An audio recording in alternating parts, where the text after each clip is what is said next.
Chapter 10, Festive Cycles and Arrangement of the Calendar. Then sought they for Jesus, and spake among themselves, as they stood in the temple, What think ye, that he will not come to the feast? John 11:56. The number 7.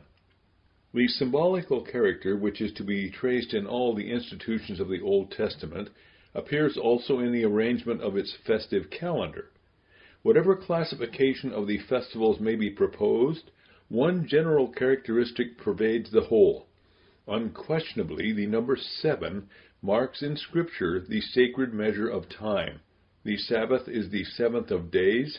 7 weeks after the commencement of the ecclesiastical year is the Feast of Pentecost.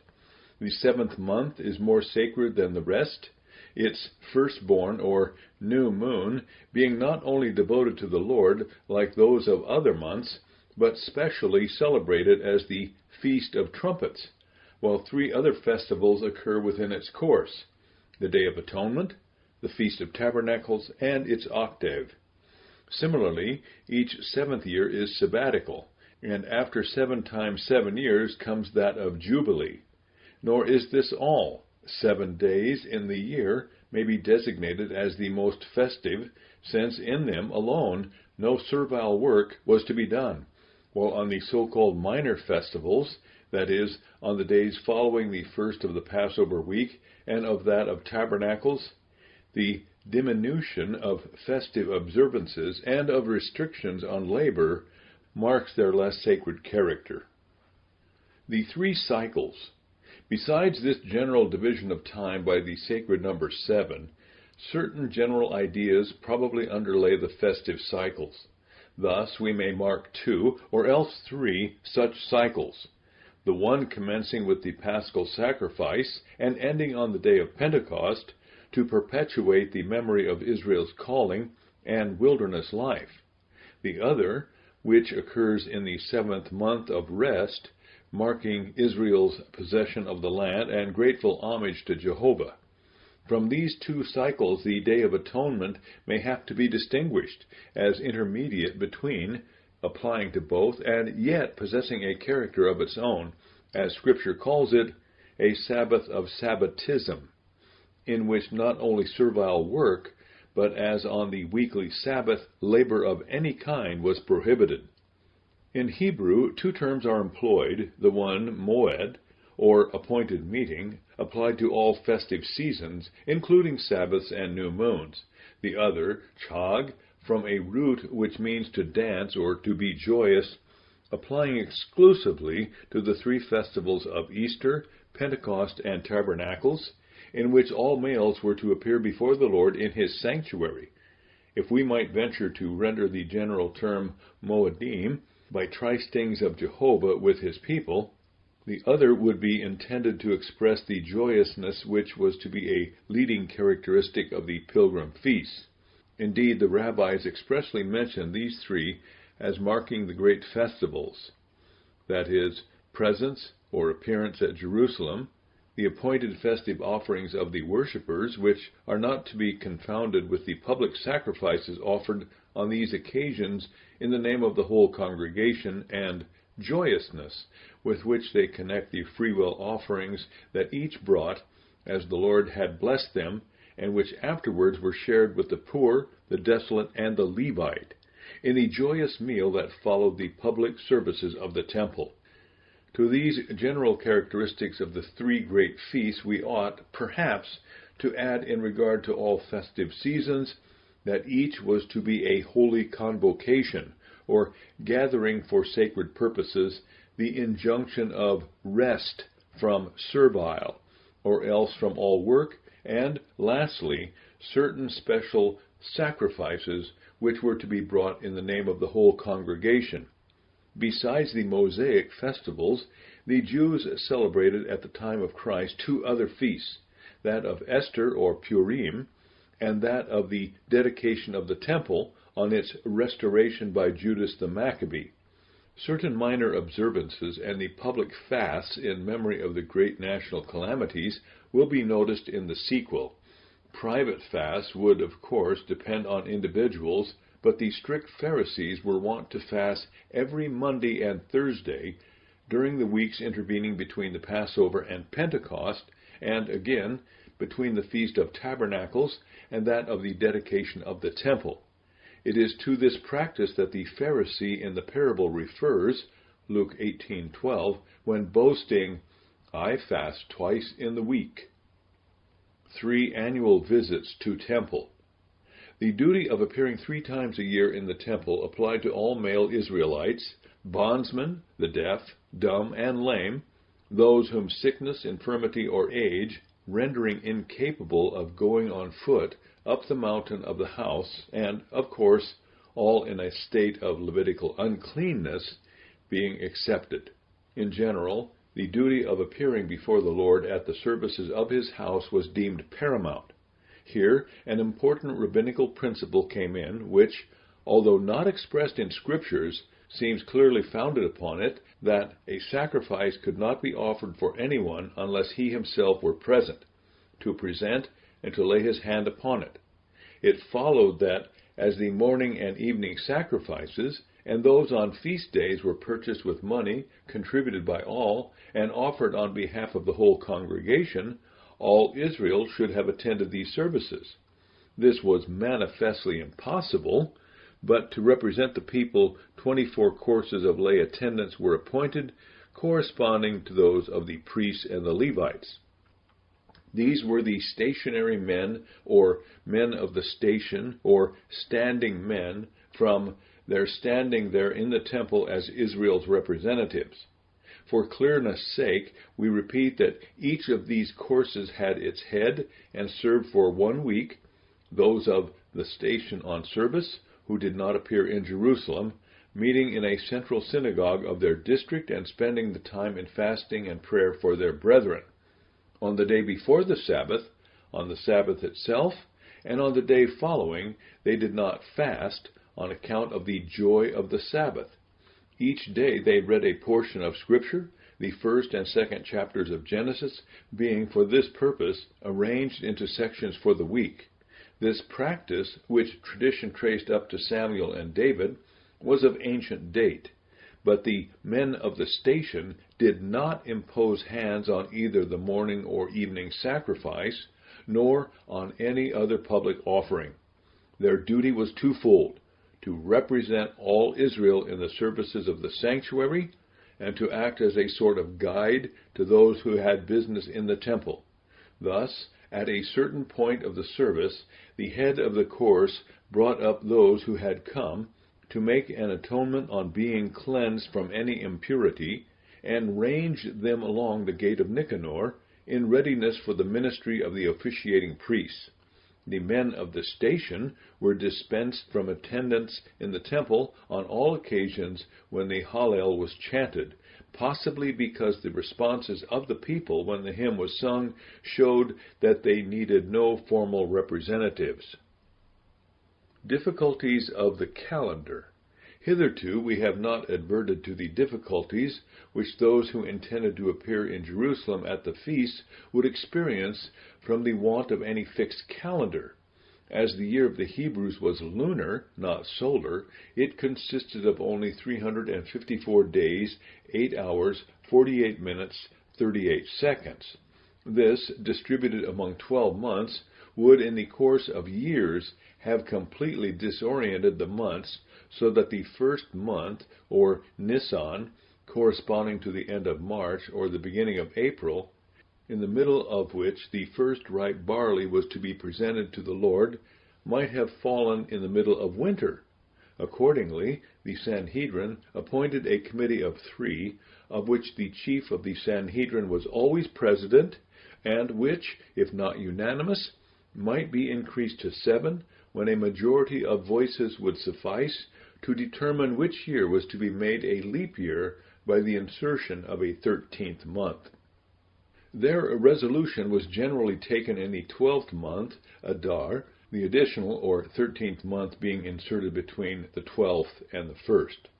A sabbatical year could not be a leap year, but that preceding it always was such. Sometimes 2, but never 3, leap years succeeded each other.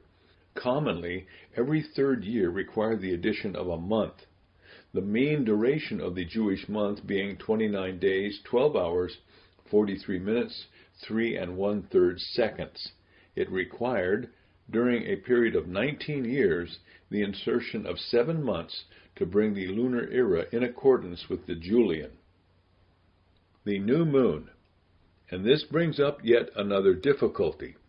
The Jews calculated the month according to the phases of the moon, each month consisting of either 29 or 30 days, and beginning with the appearance of the new moon. But this opened a fresh field of uncertainty. It is quite true that everyone might observe for himself the appearance of a new moon, but this would again partly depend on the state of the weather. Besides, it left an authoritative declaration of the commencement of a month unsupplied. And yet not only was the first of every month to be observed as New Moon's Day, but the feast took place on the 10th, 15th, or other day of the month, which could not be accurately determined without a certain knowledge of its beginning. To supply this want, the Sanhedrin sat in the hall of polished stones to receive the testimony of credible witnesses that they had seen the new moon. To encourage as many as possible to come forward on so important a testimony, these witnesses were handsomely entertained at the public expense. If the new moon had appeared at the commencement of the 30th day, which would correspond to our evening of the 29th, as the Jews reckoned the day from evening to evening, the Sanhedrin declared the previous month to have been one of 29 days, or imperfect.